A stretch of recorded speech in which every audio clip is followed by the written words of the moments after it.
দেখো তো চিকেনের এই রেসিপিটা দেখতে কেমন লাগছে তোমাদের। সত্যি বলতে দেখার থেকেও কিন্তু খেতে দারুণ হয়েছিল। কীরকম কী করে করেছি এই রান্নাটা দেখে নাও। একবার যদি এই রান্নাটা তোমরা খাও তোমাদের বারবারই ইচ্ছা করবে এইভাবে রান্নাটা কিন্তু তৈরি করতে।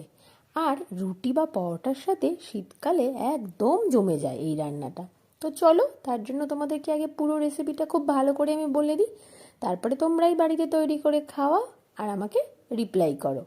নাও, প্রথমে আমি এখানে 700 গ্রাম চিকেন নিয়ে নিয়েছিলাম, আর চিকেনটা ম্যারিনেশনের জন্য ব্যবহার করেছিলাম আমি 1 টেবিল স্পুন নুন আর একটুখানি গোলমরিচের গুঁড়ো, আর দিয়েছিলাম একটা গোটা পাতিলেবুর রস। দিয়ে খুব ভালো করে ম্যারিনেট করে আমি কিন্তু এটাকে রেখে দিয়েছিলাম। অন্তত 15 মিনিট রাখবে, যদি আধ ঘন্টা রাখতে পারো খুবই ভালো হয়। আরেকদিকে কিন্তু আমি একটা মশলা তৈরি করে নেব। মশলাটা একদম ইউনিকভাবেই তোমরা তৈরি করে নেবে। তার জন্য প্রথমে কিন্তু আমি এখানে দিয়ে দিয়েছিলাম কড়াইতে সর্ষের তেল। আর এই সর্ষের তেলটা গরম হতে না হতেই এতে কিন্তু আমি এক এক করে মশলার সমস্ত জিনিসগুলো অ্যাড করব।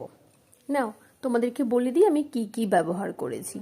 খুব বেশি তামঝাম করতে হয় না। নর্মালি তোমরা যেমনভাবে ইচ্ছা পেঁয়াজটাকে টুকরো টুকরো করে কেটে নিতে পারো, খুব বেশি মিহি বা স্লাইস করার প্রয়োজন নেই। আর দেবে এখানে রসুন। রসুনটাও তাই, শুধুমাত্র ছাড়িয়ে এর মধ্যে দিয়ে দিলেই হবে। এখানে আমি একটা গোটা রসুন ব্যবহার করেছি, আর ছিল 2টো পেঁয়াজ আর 4টে মাত্র কাঁচা লঙ্কা, ওই লাল সবুজ মিলিয়ে। ব্যাস, খুব ভালো করে আমি এটাকে ভেজে নেব। ভাজার সময় যাতে একটু নরম হয় তার জন্য একটু নুনও দিয়ে দিয়েছিলাম। এবারে আমি কিন্তু এটাকে খুব বেশি লাল করে ভাজবো না, মোটামুটি একটু নরম হয়ে গেলেই ভাজাটা স্টপ করে দেব। আর এই ভাজার সময় কিন্তু তোমাদের খেয়াল রাখতে হবে যেন আমরা খুব বেশি না ভেজে ফেলি। এই ভাজাটার মধ্যে এরপরে আমি অ্যাড করব টমেটো। টমেটোটাও তাই, নর্মালি তোমরা কেটে নিতে পারো ওই 4-5 টুকরো করে। ব্যাস, দিয়ে একটুখানি ভেজে নিই। যেই টমেটোটা একটু নরম হয়ে যাবে, টমেটো থেকে তো জল বেরোয়, তবে সেটা যেই একটুখানি বন্ধ হবে, ভাজাটা হয়ে যাবে, তখনই আমরা এটাকে তুলে নেব। দেখো নরম হয়ে গেছে টমেটো। এবারে এই ভাজাটা কিন্তু আমরা তুলে আলাদা করে ঠান্ডা করব, আর ঠান্ডা করে একটু মিক্সার গ্রাইন্ডারে পেস্ট করে নেব। আজকাল তোমরা অনেকেই মনে করো যে একঘেয়ে চিকেনের রেসিপি আর ভাল লাগছে না, তখন কিন্তু ছটপট করে এই রেসিপিটা তৈরি করে নিতে পারো। খুব বেশি কাটাকাটি ঝামেলা এখানে হয় না। এবার দেখো কড়াই তেলটা তো কমে এসছে, তাই এখানে আমি আবার 1 টেবিল স্পুন মতো তেল দিয়ে দিয়েছি। আর ফোড়নে ব্যবহার করেছিলাম গোটা গোলমরিচ আর এলাচ আর দারচিনি। বাস এইটুকুই তো, আর কি। একটুখানি ফোড়নটা থেকে যেই গন্ধ বেরোবে তখনই কিন্তু আমাদের রান্নার প্রসেসটা চালু হবে। তবে হ্যাঁ, এই রান্নায় কিন্তু আলু দিলে মোটেও ভাল লাগবে না। ব্যাস, এবারে আমি চিকেনের সেই ম্যারিনেশন থেকে চিকেনগুলোকে তুলে নিয়ে আমি কিন্তু ভেজে নিয়েছিলাম। আর এই ভাজার সময় ফ্লেমটা যেন হাই থাকে। গ্যাসের ফ্লেমটা যদি হাই থাকে তাহলে চিকেনটা খুব তাড়াতাড়ি সুন্দরভাবে কিন্তু ভাজা হয়ে যায়, জল বেরোনোর চান্সই থাকে না।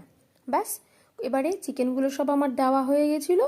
এবারে খুব ভালো করে আমি এটাকে ভেজে নেব। কতক্ষণ ভাজবো বলে দিচ্ছি, এটা কোনো সময় ধরে না। যতক্ষণ না পর্যন্ত আমাদের চিকেনটার রং পাল্টাচ্ছে ততক্ষণ পর্যন্ত ভাজতে হবে।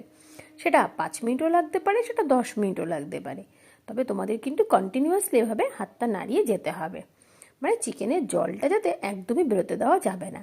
ফাটাফাট করে তোমরা কিন্তু এটা ভেজে নেবে, যেহেতু হাই ফ্লেমে ভাজা তাই খুব তাড়াতাড়ি ভাজাটা হয়ে যায়। এই সময় বলে দেবো, তোমাদের যদি আমার চ্যানেলে রান্না ভালো লাগে তাহলে অবশ্যই আমার চ্যানেলটিকে সাবস্ক্রাইব করো, লাইক করো আর শেয়ার করো। কমেন্ট করতে কিন্তু একদম ভুলো না। নাও, এবারে চিকেনগুলো সাইড করে মাঝখানে যে তেলটা রয়েছে তার মধ্যে আমি দিয়ে দেবো আদা বাটা। 1 টেবিল স্পুন আদা বাটা যথেষ্ট। ব্যাস, ভালো করে নাড়াচাড়া করে নেব। যেই আদার গন্ধটা চলে যাবে, মানে কাঁচা আদার গন্ধটা, তারপরে পুরো মাংসটার সাথে আবার আদাটাকে মাখিয়ে নেব। যারা ফেসবুক থেকে দেখছো তারা অবশ্যই আমার পেজটিকে কিন্তু ফলো করে দিও। এবারে ওই যে মিক্সি মেশিনের মধ্যে পেস্ট করেছিলাম মশলাটা, সেই মশলাটাকে পুরোটা কাছিয়ে এর মধ্যে দিয়ে দিতে হবে। দিয়ে আবারও খুব ভালো করে নাড়াচাড়া করতে হবে। এবার মিক্সির মধ্যে কিন্তু খানিকটা মশলা লেগে আছে, তাতে কিন্তু জল দিয়ে নাড়িয়ে দিতে ভুলবে না, সেটাও কিন্তু এখানে আমরা অ্যাড করব। নাও, অ্যাড করে দিলাম। তারপরে আবারও ভালো করে নাড়াচাড়া করতে হবে। এই সময় কিন্তু গ্যাসের ফ্লেমটা তোমরা লো করবে, একদম হাইতে রেখো না, তাহলে কিন্তু মশলাটা ধরে যাবে। খানিকক্ষণ এইভাবে ভাজতে ভাজতে এবারে গুঁড়ো মশলাগুলো অ্যাড করব। এখানে আমি দিয়েছিলাম 1 টেবিল স্পুন জিরের গুঁড়ো আর 2 টেবিল স্পুন ধনের গুঁড়ো, আর দিয়েছি একটুখানি ভালো রঙের জন্য কাশ্মীরি লঙ্কার গুঁড়ো, তোমরা চাইলে এটা অ্যাভয়েডও করতে পারো। আর দিয়েছিলাম আমি হলুদ গুঁড়ো, আর স্বাদ মতো দিয়েছি আমি এতে নুন। নুন কিন্তু মনে রাখবে ম্যারিনেশনও দিয়েছি, আবার কিন্তু দিয়েছিলাম আমি মশলাটা ভাজার সময়, তো সেইটা হিসাব করেই তোমরা কিন্তু নুনটা দেবে। আর দিয়েছি আমি জায়ফল আর জয়িত্রী গুঁড়ো, এটা একদমই স্পেশালি একটা মশলা, যেটা তোমরা যদি মাংস রান্নার সময় ব্যবহার করো, সত্যি বলতে মাংসের স্বাদটা অনেক গুণ বেড়ে যায়। ব্যাস, এবারে সব কিছু ভালো করে মেশাবো, আর মিশিয়ে বেশ সময় নিয়ে এটা কিন্তু ঢাকা দিয়ে দিয়ে আমাদেরকে রান্না করতে হবে। একটুখানি মেশাবে আর ঢাকা দেবে, তারপরে ঢাকা তুলে তুলে আবার নাড়া দিতে হবে। এই তো সেম প্রসেস, রান্নায় আর কি লাগে বলো, হাতি ঘোড়া কিছুই না। তো ব্যাস দেখো, আস্তে আস্তে তেল বেরোনো শুরু করে দিয়েছে মাংসটার থেকে। এবারে আবার একটু নাড়া দেবো যাতে নিচটা একদমই ধরে না যায়। এইভাবে খানিকটা সময় নিয়ে কিন্তু আমাদের ঢাকা দিয়ে আর তুলে নাড়াচাড়া দিয়ে রান্নাটা করতে হবে। যেই দেখবে চিকেনটা থেকে পুরো জলটা বেরিয়ে গেছে, অনেকটা কিন্তু ঝোল হয়ে যাবে আমাদের। তবে হ্যাঁ, যদি তোমাদের মনে হয় এই সময় একটু ঝোলের প্রয়োজন হচ্ছে, তাহলে কিন্তু তোমরা অবশ্যই একটুখানি গরম জল বসিয়ে দেবে, পাশে গরম জলটা হতে থাকবে, আর এদিকে মশলাটাও আমাদের চিকেনের সাথে খুব ভালোভাবে কিন্তু কষানো হয়ে যাবে। ব্যাস, উপর থেকে দিয়ে দেবে 1 টেবিল স্পুন মতো ক্রিম।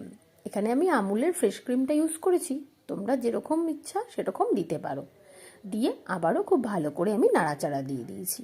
এবারে ওই যে গরম জলটা বসিয়ে রেখেছিলাম, ওটা কিন্তু আমি এখানে একটু অ্যাড করে দেবো। দেখো, খুবই সামান্য পরিমাণে আমি এখানে জলটা অ্যাড করছি। দিয়ে সমস্ত কড়াইয়ের গায়ে যে মশলাটা ছিল সবটা এক জায়গায় করে চিকেনের মধ্যে নিয়ে নিয়েছি।